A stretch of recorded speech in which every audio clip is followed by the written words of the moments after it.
বন্ধুরা, যে কোনো ভর্তার জিনিস তৈরি করতে সময়ের ব্যাপার, ধৈর্যের ব্যাপার। তো তোমরা এখানে দেখতে পাচ্ছ পুদিনা পাতা। তো বাজার থেকে আমি বেশ কিছু পুদিনা পাতা কিনে নিয়ে আসছিলাম। এগুলো খুব সুন্দর করে এই যে দেখো আমি বেছে নিয়েছি। তো এটা আমি ভর্তা করব। তো এই ভর্তাটা আমি কি কি দিয়ে করতেছি তোমাদের সাথে শেয়ার করতেছি। এই পাতার সাথে এই যে দেখো আমি দেশি রসুন ছুলে রেখেছি এবং এর ভিতরে কিছু কাঁচামরিচ দিয়ে দিয়েছি, একটা বোম্বাই মরিচ এবং একটা তেঁতুল।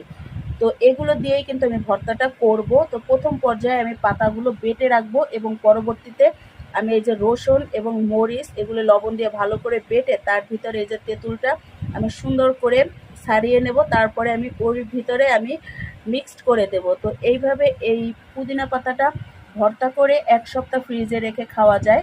তো প্রথম পর্যায়ে একটু কষ্ট হলেও পরবর্তীতে কিন্তু এটা আসলে গরম ভাত দিয়ে খেতে অনেক ভালো লাগে। তো যেহেতু পুদিনা পাতা অনেক উপকারী একটা পাতা, তোমরাও এই টিপসটা ব্যবহার করতে পারো। আশা করি তোমাদেরও অনেক উপকারে আসবে।